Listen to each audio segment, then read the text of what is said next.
Aquí comienzan Conversaciones que Inspiran, con la conducción de Claudio Abruj. Un espacio para reflexionar juntos, sabiendo que tenemos la responsabilidad de construir un mundo mejor. Hola, hola, ¿qué tal? ¿Cómo les va? Feliz domingo para todos. Soy Claudio Abruj y me da muchísimo gusto volver a encontrarme con todos ustedes aquí en High 96.3, dando inicio a una nueva entrega de Conversaciones que Inspiran. Un espacio que, como ustedes ya saben, porque lo venimos llevando a cabo hace varios años y como lo dice la cortina que me presenta, un espacio para dialogar y compartir el pensamiento, la reflexión, el trabajo, el conocimiento con personas, personalidades y personajes, como digo siempre, entre comillas, de nuestra sociedad, que lo que hacen es aportarnos cosas buenas para que cada día tratemos de estar mejor. Este programa, como cada entrega, es, es posible gracias al trabajo de Luciano Stillman en la producción, junto con Martín Fuentes y Gustavo García en los controles, a quienes les agradezco. Y metiéndonos ya de lleno en este programa, en este último programa, domingo 31 de agosto, fin de mes, quiero hacer referencia en esta editorial a tres temas que llamaron a nuestra atención en esta semana que terminó. El primer tema tiene que ver con algo que nos inspira, que es que se cumplió un nuevo día nacional de la radio. El pasado día jueves fue el Día Nacional de la Radio, día miércoles, perdón, 27 de agosto, que recuerda la primera transmisión que se hizo en el año 1920, donde los cuatro locos de la azotea, así se los llamó, cuatro estudiantes de medicina. Qué interesante, uno de apellido italiano y tres de apellido vasco, y lo hago mención porque tiene que ver con lo que vamos a desarrollar después. Hicieron en la azotea, en la terraza del Teatro Coliseo, la primera transmisión que tuvo como receptores apenas 100 oyentes, que eran aquellos que tenían una suerte de tecnología, que eran los auriculares posibles de aquella época. Y es bueno recordar primero desde mi lugar para poder agradecer a Jai la posibilidad de estar en la radio, poder conversar con ustedes, poder tener invitados, poder dialogar, reflexionar, y creo que es lo importante para ahondar que pese al avance de la tecnología y los distintos cambios culturales que como sociedad mundial, no solamente en Argentina, vamos eh, viviendo, vamos dándole contenido a estos cambios, la radio sigue teniendo vigencia. Y lo que nos tenemos que preguntar todos es por qué la radio sigue teniendo vigencia. Y una radio como esta, que es una radio que se define como la primera y única radio judía de Latinoamérica y que es en definitiva una radio comunitaria y que uno podría decir una radio local con alcance internacional. Y creo que ahí radica la importancia y el valor de la radio a nivel general. Porque la radio, más allá de los cambios tecnológicos, los cambios culturales, los cambios de usos, sigue teniendo vigencia porque permite la cercanía. Porque una radio de este estilo, como muchas otras radios, permite hablar de cosas que en otros ámbitos no se hablan. Porque la radio permite extenderse en diálogos y en pensamientos que las redes sociales no lo cubren. En el WhatsApp o el Twitter, que hoy es X, o Instagram, son pocas palabras y lo que sirve es la imagen. Pero la entrevista, el diálogo, el encuentro, el disfrute de una canción, la explicación de una canción, un cuento, noticias, novedades, la radio es la que lo permite con mayor intensidad. Creo que ahí radica la fuerza de la radio. Así que yo celebro este día y creo que nos llama la atención. Y también porque la radio está llamada a cumplir un rol importante con otro tema que tiene que ver con lo que estamos viviendo en estas semanas y que es con la violencia. asistimos a una violencia política que tiene que ver con la campaña, lo vimos en Junín hace pocos días, lo vimos el día viernes, el día jueves, en un acto en Corrientes, y podemos dar cuenta de múltiples acciones violentas que tienen que ver con la política. Y cuando entendemos que la política es de las mejores herramientas que tiene el ser humano para convivir, para crear, para trabajar en conjunto, sufrimos que está infectada por la violencia, lo que tenemos que hacer, aquellos que tenemos la posibilidad de tener un micrófono y darle el micrófono a otros, es trabajar por la convivencia, por la paz, por el encuentro y poner en valor solamente, una vez más, esto que sabemos que los violentos son aquellos que se quedan sin herramientas para poder discutir y defender sus ideas. Que los violentos son en definitiva los fanáticos, y los fanáticos son aquellos que no dan lugar a que el otro coexista y que el otro pueda expresarse. Y los que somos neutrales, o los que somos, mejor dicho, contrarios a la violencia, no podemos ser justamente neutrales. Estamos obligados a salir en respuesta y a dar mensajes que tengan que ver con el llamado a la convivencia en paz y al repudio. Y en este sentido que tiene que ver con la radio como encuentro, con nuestro mensaje con la no violencia, y en este programa que se llama Conversaciones que Inspiran, quiero destacar una actividad que hubo en el seno de la comunidad judía, que fue también la semana pasada, que la lleva a cabo la DAIA, y que tuvo que ver con se denominó el primer foro de la lucha contra la discriminación en el deporte. Un encuentro que invitó y reunió una decena de dirigentes de clubes de fútbol y otras asociaciones civiles, donde se discutió, se conversó sobre la importancia de elevar cada vez más las barreras contra el discurso de odio, la discriminación y obviamente el antisemitismo. Celebro que la DAIA se haya puesto en ese lugar de liderazgo, celebro a todos que hayan participado, agradezco la invitación a estar en ese foro, y celebro porque tiene que ver justamente porque la DAIA, junto con otras voces, se constituyen en palabras de paz en tiempos violentos y en tiempos donde algunos quieren imponer los discursos de odio sobre la convivencia y la cultura de la paz. Comenzamos conversaciones que inspiran de esta manera. Su historia nos conmueve, nos hace pensar y nos enriquece. Ahora, en Conversaciones que Inspiran, charlamos con... Comenzamos esta parte central de Conversaciones que Inspiran, así como hice mención en la editorial a hechos y a días que uno recuerda en la semana que pasó. Nos adelantamos a algo que para mí es muy hermoso, que es muy caro a mis sentimientos, a mi forma de ser, de trabajar, que vamos a celebrar en pocos días más, en 4 días, porque el 4 de septiembre es el Día del Inmigrante en la Argentina. Y para eso contamos hoy en este programa con 2 invitados, 2 grandes amigos, 2 invitados de lujo, Jorge Danilisin, presidente de la Unión Cultural Ucrania Proyvita. Bienvenido, Jorge, un gusto tenerte acá. Y Barty Manukian, que Barty en este momento es un gran dirigente de la comunidad armenia, hoy es vicepresidente del Centro Armenio de la República Argentina. Gracias por la invitación. Barty, bienvenido, gracias a los dos. Como siempre, arrancamos estas conversaciones para que la gente sepa quiénes son. Les voy a preguntar, cada uno elige quién, que nos digan quiénes son y el origen del apellido y el significado del apellido. Barty Manukian, Jorge Danilisin. Bueno, Barty. Ok, gracias. Más cerquita del micrófono. Gracias por la invitación, gracias por el tiempo que nos das.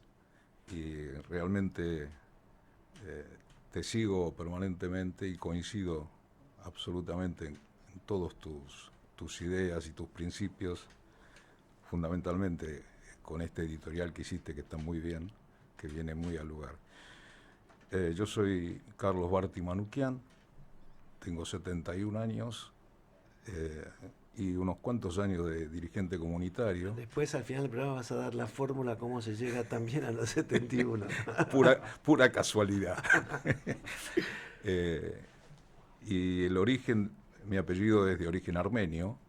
Manuk significa niño y el Ian es una característica de todos los apellidos armenios, terminan generalmente en Ian. Pero Ian tiene un significado, Hijo de. El niño hijo de. Sí, seguramente algún antepasado nuestro habrá sido prematuramente padre y en manuquian. ¿Y la llegada de tu familia? Y la llegada de mi familia, el primero que arribó aquí fue mi abuelo, allí por 1926, 27, de muy corta edad, 8 o 10 años tenía, y luego fueron viniendo hermanos, acá había tíos de él que los recibieron, por supuesto con todo esto como consecuencia de aquel atroz genocidio perpetrado por Turquía alrededor de 1910, 12, 15. Él llegó con marcas físicas de esa vida a pesar de ser un niño. Y tuvo aquí la suerte de conocer a una paisana, se casó, tuvo hijos. Mi padre es argentino, ya fallecido. Mi madre es griega, pero vino de 2 años a la Argentina, también de origen armenio. Y bueno, y aquí encontraron lo que no pudieron disfrutar en su tierra natal, ancestral. ¿Pudieron contar? ¿Pudieron contar? Contaban poco, contaban muy poco, pero bueno, a través de las escuelas y de los libros y de la historia uno se fue formando y palpando lo que tuvieron que vivir, ¿no? El desarraigo es uno de los mayores dolores del ser humano. Sin duda. Jorge, bienvenido de nuevo. Gracias. Jorge, Dani Lissing. Jorge Dani Lissing, gracias Claudio por darnos este espacio, por estar siempre al lado de las colectividades. Pienso que eso es un hecho que quienes tuvimos oportunidad de trabajar contigo en otro momento siempre lo rescatamos. Fue un aporte inmenso. Presido la Asociación Ucrania de Cultura Prosvita en la República Argentina, una institución que el año pasado cumplió 100 años de existencia. Mis padres arriban a la Argentina, mi papá en 1927, mi madre en 1932. Ambos con la esperanza de volver a Ucrania. Obviamente después la guerra lo impidió. Y bueno, formaron familia acá, en Argentina, trabajaron siempre en el marco de la comunidad. Y nuestro apellido, Dani Lissing, es algo similar a nuestro amigo armenio, es los hijos de Daniel, o los hijos de Danilo en todo caso, que es el nombre en ucraniano. Y cuando hace Daniel, ¿hace referencia al nombre de un abuelo, un nombre de un lugar? No es algo que tenga precisión, pero esa terminación y sin es muy Fedicin, los hijos de Feyir, Snatishin, los hijos de Snat, y así sucesivamente. Apellidos que tienen todos, varían mucho según la región. Obviamente, en mi caso, la región de lo que es lo que se llamaba la Galicia ucraniana, la región occidental de Ucrania, pero así como está la finalización ISIN, está también el UK y otras formas que se refieren a, por lo general, a quien era el señor de la comarca. Ah, mira. Los años coinciden, la llegada de tus padres con la llegada de tu abuelo, ¿no? Es interesantísimo. Mi papá nació en el 29, así que desde esa época mi papá también es argentino, hijo de ruso y bielorruso. En el caso del abuelo viene posterior al genocidio armenio y las consecuencias. Tiene que ver, y vos decís, mi padre vino con el deseo de volver, con la ilusión de volver. ¿Por Sí, qué llega acá? la migración después de la Primera Guerra para la comunidad ucrania en la Argentina es una migración económica. Es decir, venían a buscar ganar dinero y poder retornar a Ucrania. Obviamente, posiblemente lo más importante para ellos era poder comprar tierra, que hasta hacía muy poco tiempo estaba en manos de los señores que detentaban el poder en Ucrania. Entonces, familias numerosas de 8, 9, 10 hijos, con a veces la poca tierra que tenía el abuelo no alcanzaba. Y bueno, de repente quería adquirir tierras, quiso hacerlo, intentó, vivían en Argentina, nos mandaban dinero, bueno, pero después vino la Segunda Guerra Mundial, la época soviética, ni tierras ni dinero. Y después sí, coronados por el hambre artificial generada por la Unión Soviética de los años 32 y 33, que devino en una tragedia. Ya en las regiones centrales de Ucrania había acontecido la primera hambruna de los años 19 al 21, pero no en la región de donde proceden mis padres. Estamos en esta mesa, tres comunidades, ¿no?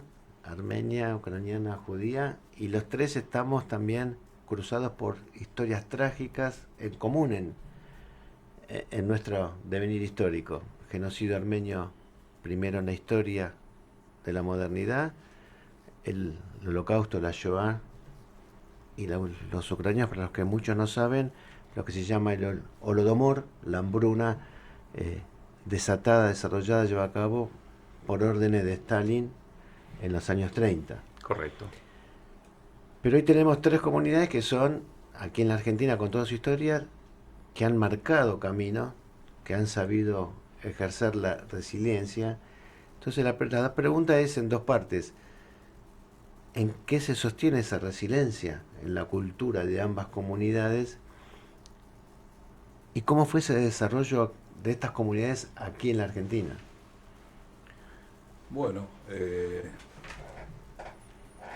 la comunidad armenia tuvo la virtud, acá en la Argentina, quizás en otros países donde hay diáspora, no está tan bien organizado. Acá tenemos una organización comunitaria muy importante, con escuelas, con iglesias, templos.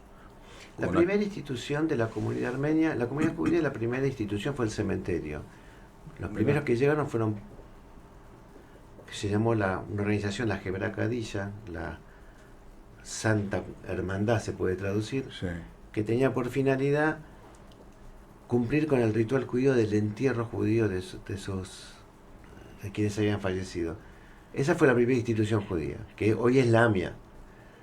En la comunidad armenia, ¿cuál fue la primera? La primera fue la iglesia. Hay una discusión. La de la calle Hay Armenia. una discusión entre Córdoba y Buenos Aires, porque en Córdoba, casi en la misma época, también se construyó un templo en la provincia de Córdoba, casi simultáneamente con la de Buenos Aires, que es la catedral, ahí sobre la calle Armenia, en Palermo. Hay una discusión a ver cuál fue primero, cuál fue segundo, pero el núcleo fundamental fue el tema religioso. Aunaba, incluso antes de hacer la catedral, se construyó un salón ahí en Palermo, que es la Sala Siranush, El salón, la el conocés teatro, bien, que es fantástico. el centro armenio, como históricamente. Digamos que ese fue el primer lugar de Ese concentración. fue el primer lugar, incluso se usó como templo antes de construir la catedral. Yo creo que el factor aglutinante, a pesar de que cada región de Armenia tiene su fuerza, hay distintas provincias en Armenia, y acá cuando fueron llegando se aglutinaron de acuerdo a esas provincias que allá convivían, pero acá el aglutinante fue el tema religioso. ¿Y la comunidad ucraniana? Yo creo que en el caso de la comunidad ucraniana hay que separar dos instancias. Una instancia en el norte del país, en la provincia de Misiones, donde arriban los primeros colonos en 1897. Allí la instancia más importante, sin ninguna duda, fue la búsqueda de tener de organizar la iglesia. Estuvieron durante mucho tiempo esperando a su sacerdote, pero sin embargo su instancia era la construcción de un templo y de hecho fue la primera obra que hicieron. Por el contrario, en Buenos Aires fueron las asociaciones, en nuestro caso la Asociación Ucrania de Cultura Prosvita, la primera institución que surge en Buenos Aires y en Berisso y en Dock Sud, 3 instituciones con el mismo nombre. ¿Prosvita qué significa? Prosvita es educar, formar, instruir. La idea es una institución que no nace en la Argentina, la importan a la Argentina los colonos, nace en Ucrania en 1868. Después de cuando cae el Imperio Austrohúngaro, la búsqueda era de levantar a la masa, instruirla, formarla, porque habían caído culturalmente muy bajo, y lo hacen un grupo de poetas. Taras Shevchenko. No fue Taras Shevchenko, pero Taras Shevchenko fue uno de los que en KUC después impulsa también nuestra asociación. Taras Shevchenko es el bardo de Ucrania, es quien de alguna manera genera la idea de la Ucrania moderna, despierta a la gente, al público, particularmente a través del idioma, siempre a través del idioma. ¿Cómo viven ustedes hoy? Porque hay un tema común, ¿no?, que surge en esta conversación, que es el tema de la educación, la transmisión, los valores, la religión, las iglesias, bueno, Prosvita con todo el peso cultural, educativo, de formación. Vos lo primero que comentaste, tenemos las escuelas. ¿Cómo sienten ustedes hoy el rol de las instituciones, de las colectividades, la de ustedes, en este contexto argentino, donde justamente hablábamos de la violencia? Sabemos que la violencia tiene que ver con la ignorancia, la intolerancia tiene que ver con la ignorancia. ¿Cómo lo están viviendo ustedes? Y cuando hacen paralelismo con otros tiempos de la vida comunitaria y la vida argentina, ¿en qué situación se encuentran hoy ustedes? En general, nosotros pensamos que la Argentina viene degradándose culturalmente. Y como vos decís, muchos de los sucesos que vivimos como argentinos tienen mucho que ver con la educación. Y eso repercute a todo nivel. Para nosotros las escuelas son fundamentales porque además de sacar una persona preparada en diferentes disciplinas, sacamos gente que cree en la gente y que cree en los derechos propios y en los derechos ajenos. O sea, un ciudadano, tratamos de formar un ciudadano con mayúsculas. ¿Cómo está compuesta la red escolar armenia? Acá en Buenos Aires hay 5 escuelas, hay una escuela en Córdoba y están todas interconectadas. La iglesia y el centro armenio juegan un rol fundamental porque muchas de estas escuelas, la mayoría patrimonialmente le responden al centro armenio, son patrimonio del centro armenio, y la organización les da una autarquía para manejar y administrarse, pero están interconectadas y generalmente se preparan programas también con la recomendación y a veces con la colaboración de Armenia. En otro momento, cuando Armenia era soviética, el centro de cultura de influencia nuestro era el Líbano, porque en el Líbano había una comunidad armenia muy, muy organizada, muy cercana a la Armenia histórica, y hoy se están trabajando con programas de estudio que se aplican o se tratan de aplicar en todas las escuelas de la comunidad. ¿Y esos programas vienen pensados del centro armenio o hay una mesa de coordinación? Hay una mesa de coordinación donde participan todas las instituciones, pero el esfuerzo fundamental es del centro armenio. ¿Y ustedes? ¿Contamos con escuelas ucranianas en Argentina? Las escuelas ucranianas que tenemos son sabatinas, o de domingo, según el caso. Funcionan en muchas de nuestras instituciones, no en todas, y hoy sí estamos trabajando muchísimo, creció muchísimo el tema de la virtualidad. Son muchísimos los cursos que hay de virtualidad. De hecho, hasta la pandemia, en la sede central teníamos 40 alumnos, una cosa así no más, y después de la pandemia, es decir, estamos en 150, 160 personas que participan, ya sea virtualmente o presencialmente los días sábados. ¿Y no, solamente idioma u otras disciplinas? Nosotros hay varios niveles, según el caso. En la asociación lo que hacemos es ir viendo qué interés hay, y en principio la columna vertebral es el idioma, y a partir de él historia, geografía y también muy especialmente todo lo que es folclore y tradiciones. Hay un tema que no puedo dejar de preguntar o ponerlo en la mesa para conversar, que tiene que ver con la memoria, tiene que ver con esta degradación que se habla en la sociedad y con debates que se instalan por parte de algunos donde pretenden hacer un corte con el pasado. El pasado queda lejano, el pasado ya no hay imágenes, no hay testigos que lo hayan visto, quedan pocos. ¿Ustedes cómo trabajan, cómo sienten el tema de mantener el pasado vigente? Me refiero al pasado vigente en cuanto a la experiencia dolorosa del Holodomor.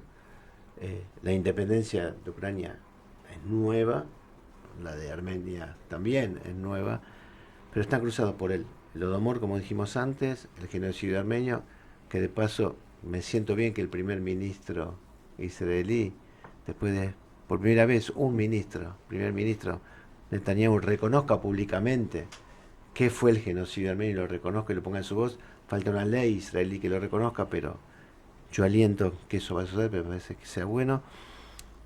El trabajo de la memoria en ustedes. Y la memoria para nosotros es fundamental, Claudio. La diáspora armenia fue como consecuencia del espanto. O sea, había que huir para salvarse. Y eso a la diáspora en todo el mundo la marca mucho. Vos fíjate que en Armenia hay 3 millones de habitantes, la diáspora tiene 8 millones. O sea que la Armenia histórica, eran 120.000 kilómetros cuadrados, la Armenia actual son 30.000. Todo ese territorio se perdió, pasó a manos de Turquía.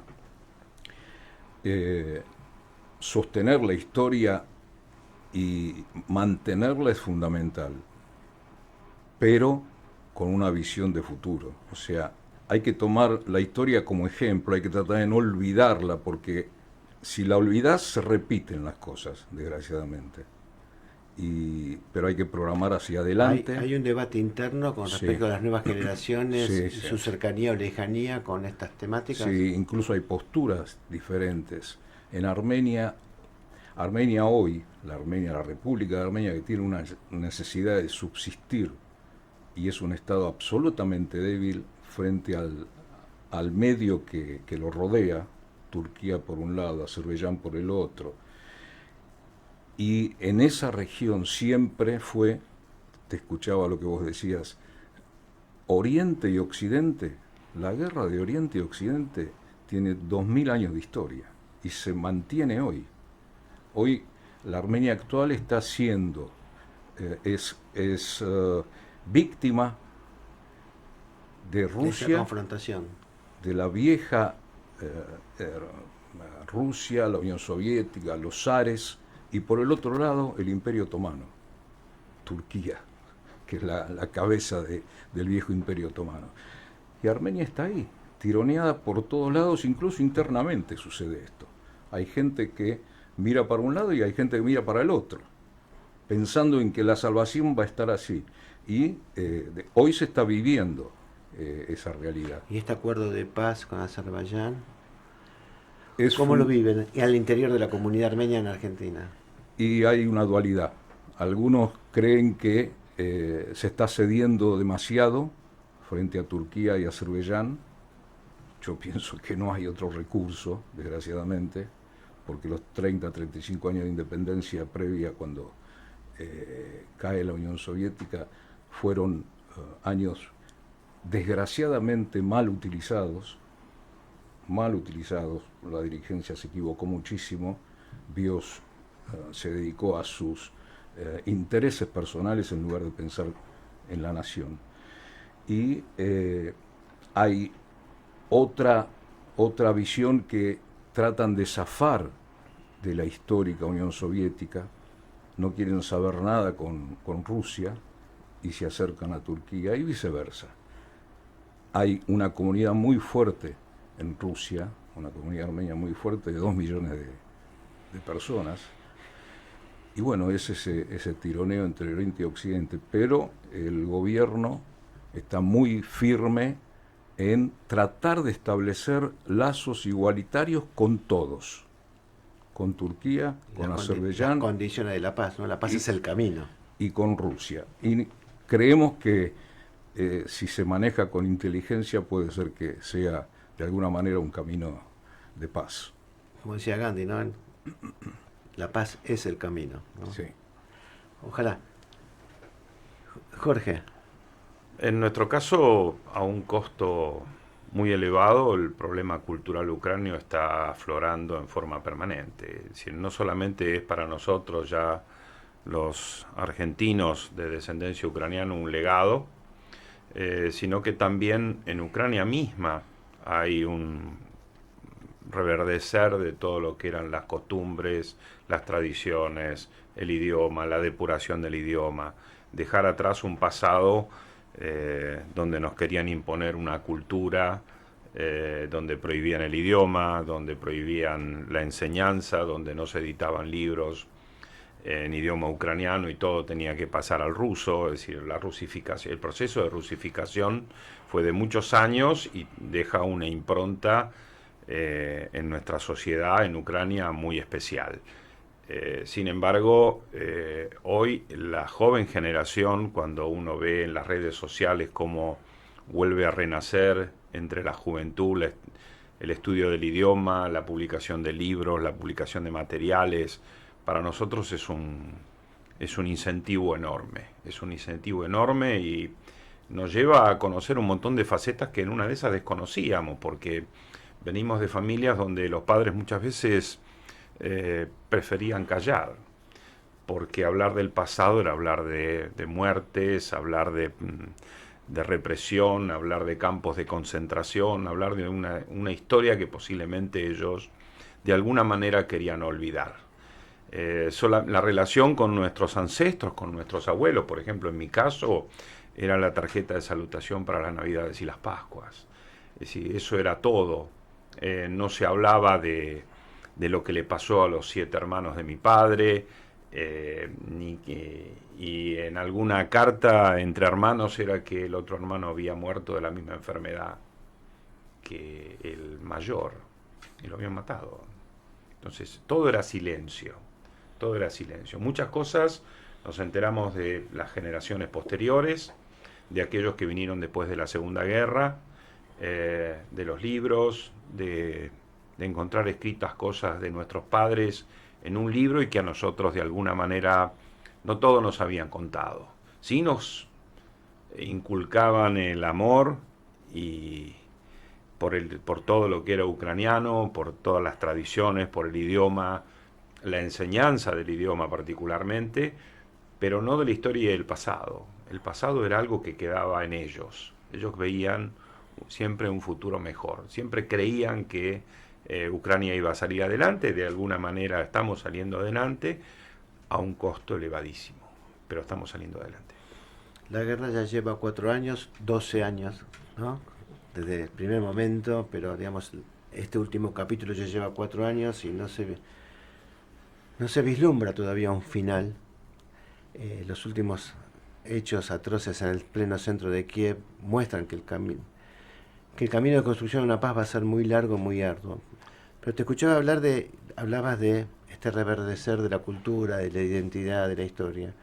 Son como los productos no esperados de la guerra, ¿no? Porque los primeros ataques de Rusia a Ucrania en los últimos años fue a las universidades, a la biblioteca, a borrar la historia.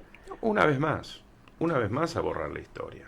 Es decir, los zares prohibieron nuestra religión, prohibieron los libros religiosos en eslavo antiguo estuvieron prohibidos.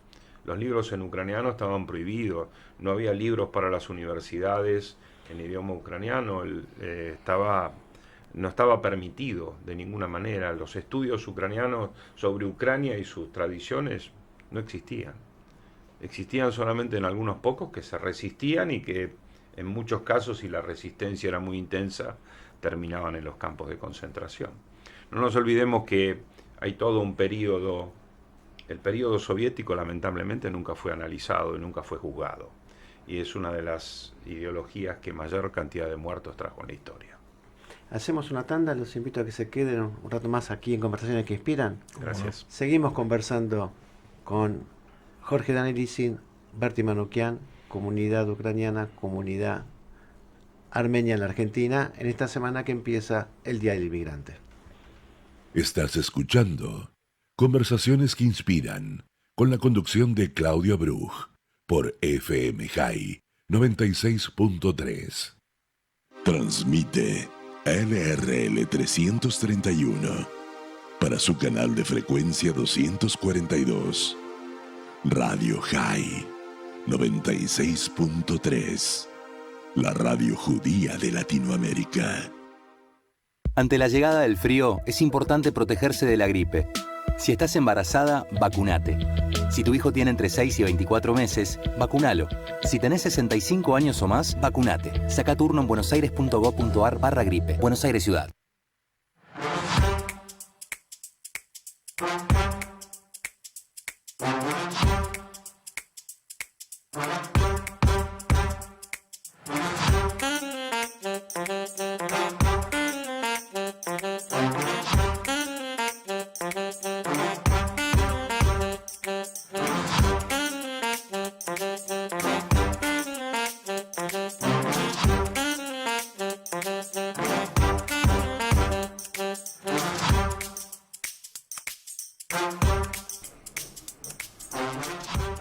Seguimos en Conversaciones que Inspiran, seguimos en este diálogo tan interesante, escuchándolo a Berti, escuchándolo a Jorge. La pregunta que les quiero hacer es sobre el legado. Está claro que ustedes tienen un legado que viene de los mayores, que tiene que ver con la identidad propia y asumir la identidad propia. La pregunta que tienen es, ¿por qué ser dirigente de una colectividad? Hay tanto para hablar. Este programa se llama Conversaciones que Inspiran. Entonces la pregunta difícil. Justamente es para inspirar a otros en este camino.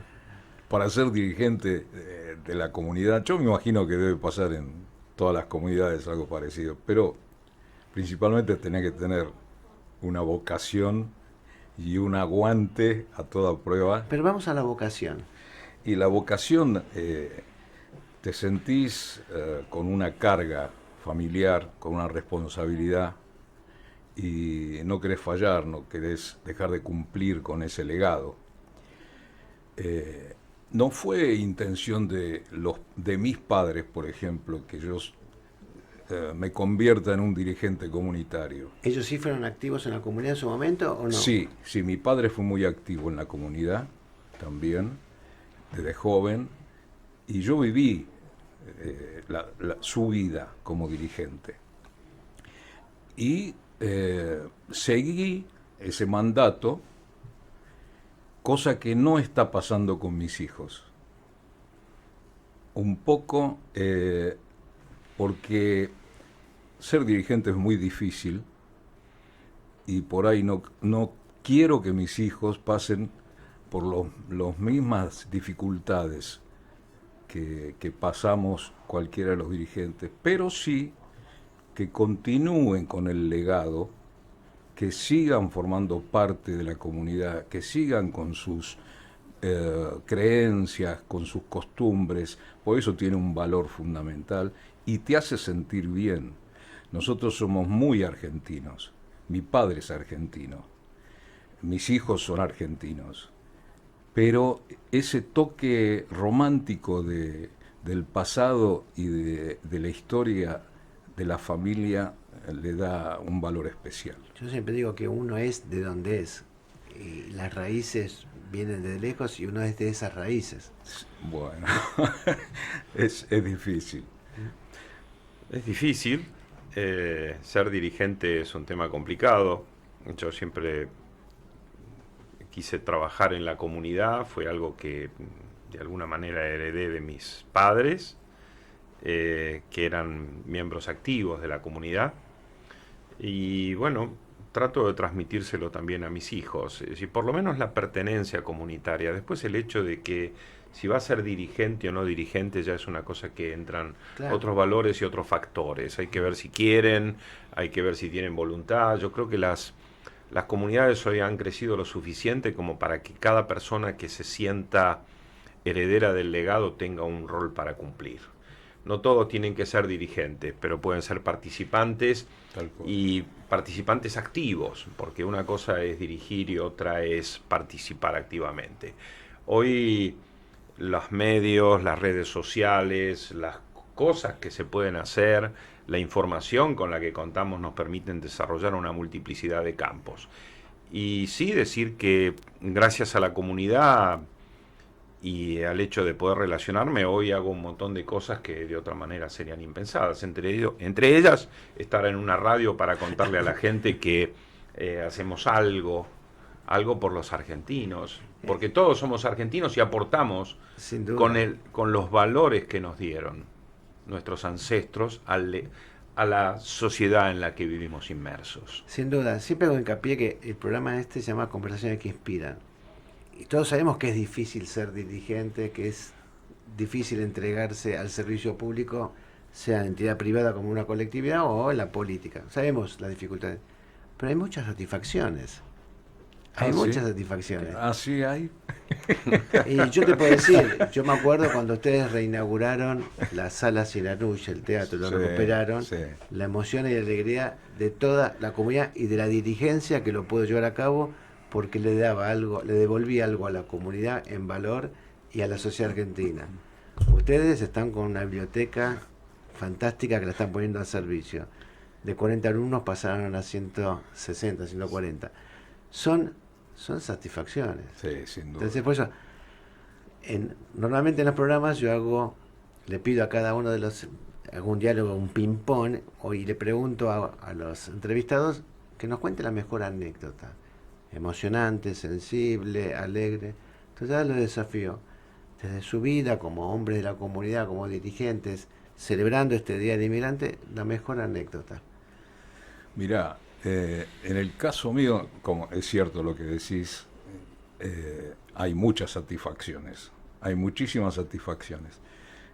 Cada escuela que se inaugura, o cada departamento de computación que se inaugura, o cada publicación nueva es una satisfacción y es una tarea realizada, ¿no es cierto?, que suma a la riqueza comunitaria. Ahora, anécdotas, hay muchísimas, pero, por ejemplo, nosotros vivimos muy de cerca la presencia y la definición del Papa Francisco respecto al genocidio armenio cuando el Papa era arzobispo de Buenos Aires. Y creemos que esas conversaciones que teníamos con él, hablando de historia, eran y él entendiendo y conocedor de la historia universal, muy conocedor. Creo que fue una de las anécdotas más ricas y, por ejemplo, tener cartas personales firmadas por el Papa Francisco para mí es una satisfacción enorme. Y después el día que el Papa, por un lado va a Armenia por primera vez, pero cuando la misa famosa en San Pedro, cuando reconoce genocidio, ¿no? Como que eso exactamente cierra una etapa de trabajo. Con una fuerza impresionante, con un personaje fundamental en la historia argentina también. Jorge. Posiblemente también una anécdota del Papa Francisco, que quien siendo arzobispo permitió que en la Catedral Metropolitana podamos poner una placa recordatoria del genocidio ucraniano, el Holodomor, acompañando las placas que habían colocado con anterioridad la Shoah y el genocidio armenio, y que después una trilogía de libros editada por el gobierno de la ciudad, gracias a la gestión de Claudio Abruj, nos permitió mostrar que ese tipo de cosas no debían volver a repetirse en el siglo XX y en el siglo XXI. Después, sí, vivencias personales, la inauguración de nuestra biblioteca, el viajar con una delegación de 120 jóvenes y algunos adultos a Ucrania en el 2017 y poder presentar un conjunto de danzas argentino en Ucrania, que fue una novedad totalmente. El conjunto de danzas de ustedes es maravilloso. Hay agradezco. Muchos conjuntos, pero hay uno que, el de Playita, que es fantástico. Gracias. Ese viaje nos dio un sinnúmero de satisfacciones. Fue algo hermoso, fue algo inolvidable. Y poder estar con la familia, abrazados en la plaza principal de Ucrania, fue algo inolvidable. Ustedes también tienen los sabés viajes y tienen algo muy simbólico en la ciudad de Buenos Aires, en la cultura de Buenos Aires. Sí. Hay muchísimas páginas que podríamos contar. Respecto a la ida de Armenia, todos los egresados de las escuelas armenias, cuando terminan quinto año o algunos en cuarto año, viajan a Armenia. Su viaje de estudio es a Armenia y vuelven con una fuerza y con una convicción mayor a las que se fue. Pero tenemos enorme cantidad de monumentos, de plazas, y sin duda hay que hablar mucho de la época de tu gestión como secretario de Derechos Humanos. Sin duda. Que impulsabas terriblemente, incluso, por ejemplo, cuando hiciste todo ese trabajo para que la comunidad armenia pudiese tener un lugar físico para poder levantar el museo al genocidio armenio, ¿no? Gurruchaga de Castillo. Exactamente. La esquina de Gurruchaga de Castillo, que seguramente va a ser realidad en algún momento. Estamos trabajando para que se convierta en una realidad. Jorge, estaba pensando, ¿no? Estábamos hablando, y para meternos de lleno en el Día del Inmigrante, ¿no? Que la Argentina es un ejemplo en el mundo hoy frente a los embates del antisemitismo. Hoy la confluencia de colectividades en la Argentina, el diálogo interreligioso que ustedes comentaron que el Papa Francisco, cuando era arzobispo, acá impuso, y tantas corrientes pro diálogo, pro encuentro, permiten que la Argentina sea distinta a muchos países del mundo. ¿Cuál es el significado hoy para ustedes del Día del Inmigrante y cómo celebrar el Día del Inmigrante hoy en la Argentina? Yo creo que hay que darle mucha más fuerza de la que se le da, porque creo que el 90% de la población argentina son hijos de inmigrantes. Y no es una fecha que tengo esa sensación, no es una fecha que se conmemore con el valor que realmente tiene.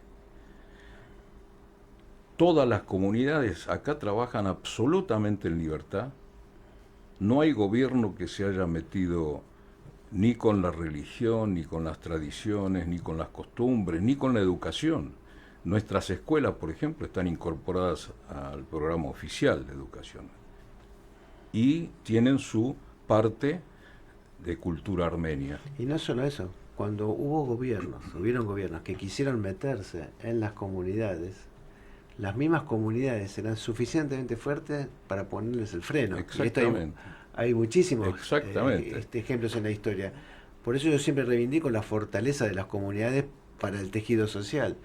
Es fundamental que esas comunidades sigan organizadas y sigan vivas.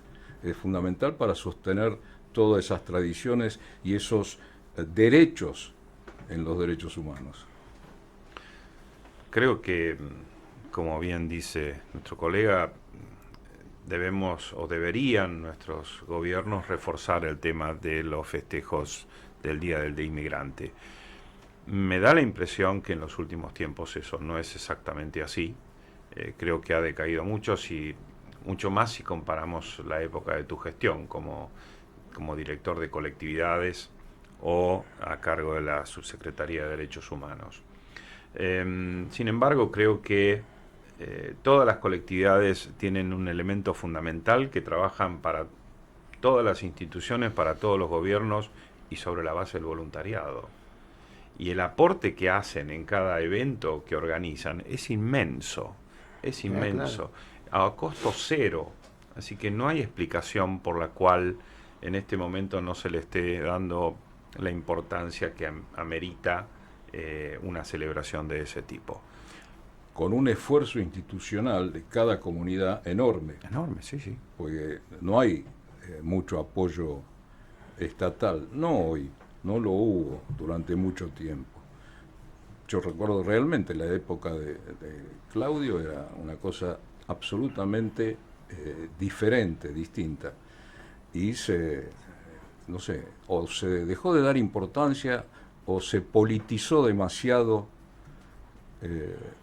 la secretaría y todos los ámbitos referentes, ¿viste? Pero que todos los gobiernos tienen la obligación de analizar el tema y mejorarlo. No, yo creo que siempre voy a defender, ¿no? Que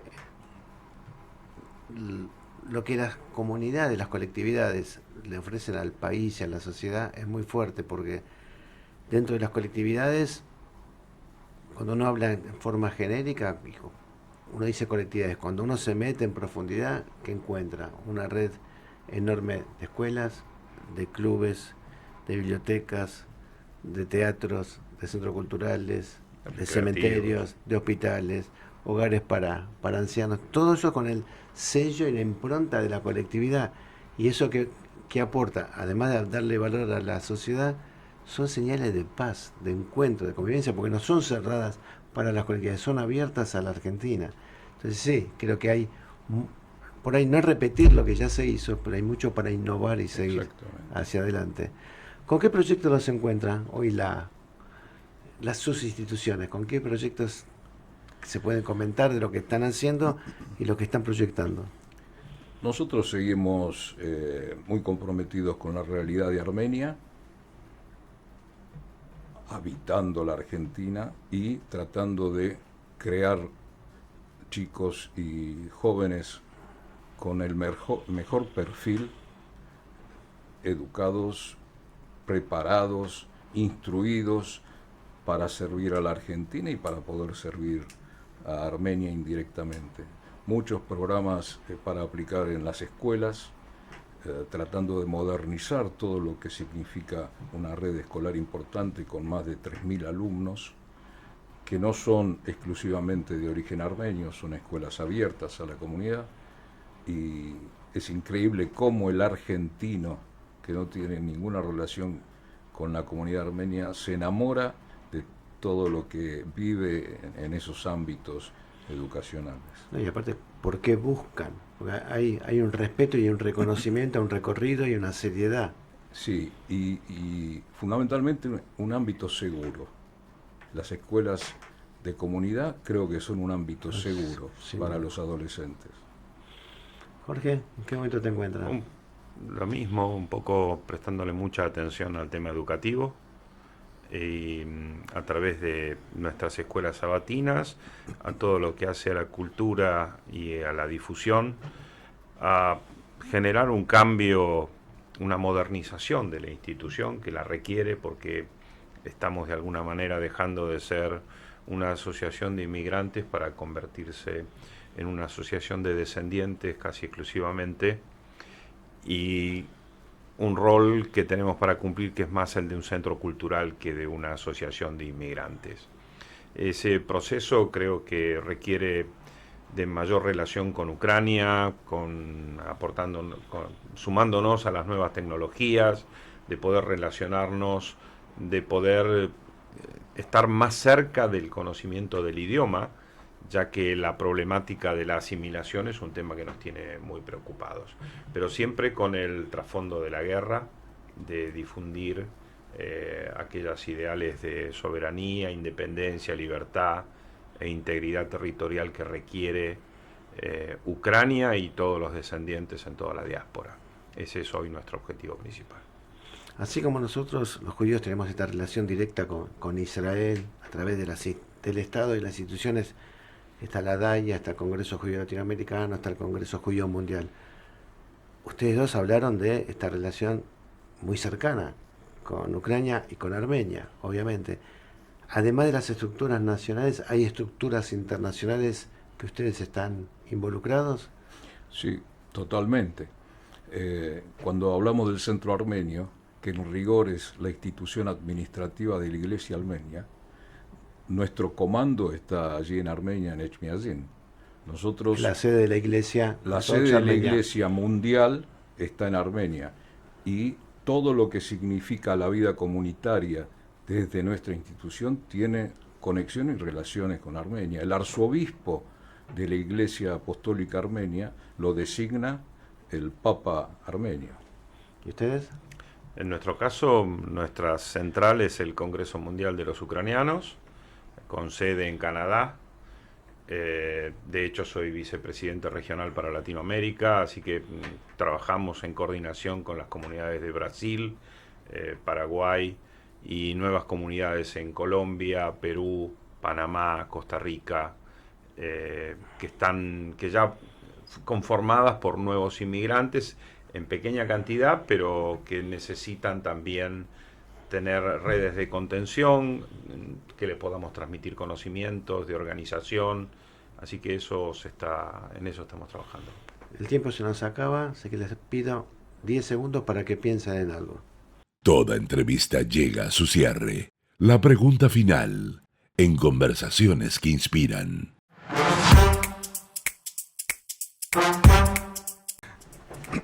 El tiempo corre, el tiempo no nos da tiempo para seguir conversando. Les agradezco muchísimo la presencia de ambos y les doy, como siempre, la palabra final al invitado. Una pequeña reflexión sobre este Día del Inmigrante, una pequeña reflexión sobre el Día del Inmigrante.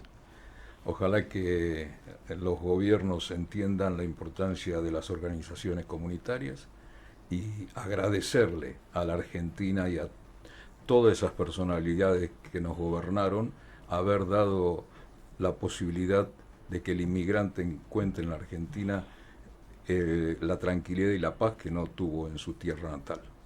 Gracias, Berti. Jorge. También agradecer a la Argentina la posibilidad de cobijar a nuestras olas migratorias y pedir que Dios lo antes posible nos dé la libertad, la paz, la soberanía y la integridad territorial para Ucrania, que esta guerra termine y que podamos, los ucranianos y sus descendientes, vivir en un mundo mejor. Gracias, Jorge Danielíssim, gracias, Berti. Amigos, llegamos al final de una nueva entrega de Conversaciones que Inspiran y lo que corresponde es desear una buena semana, un feliz Día del Inmigrante, y me quedo con lo último que hablaron, que es la paz, así que me despido con un cordial shalom. Que tengan todos muy buena semana. Soy Claudio Abruj.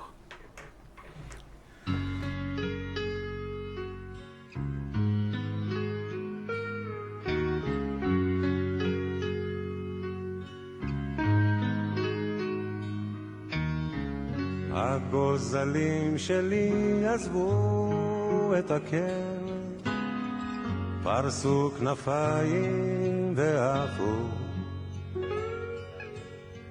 ואני ציפור זקנה נשארתי בקר, מקווה מאוד שהכל יהיה בסדר. תמיד ידעתי שיבוא היום שבו צריך להיפרד, אבל עכשיו זה ככה בא לי פתאום, אז מה הפלא שאני קצת דואג. גוף גוזל חתוך את השמיים, טוס לאן שבא לך, רק אל תשכח, יש נשר בשמיים, גור לך.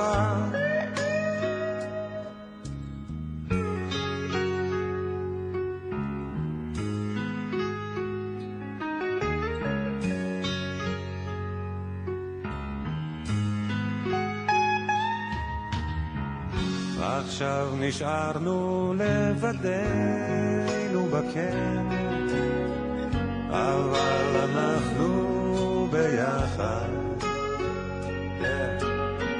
חבקי אותי חזק, תגידי לי כן, אל תדאגי, ביחד כיף להזדקן. עוף גוזר, חתוך את השמיים, טוס לאן שבא לך, רק אל תשכח, יש נשר בשמיים, גור לך.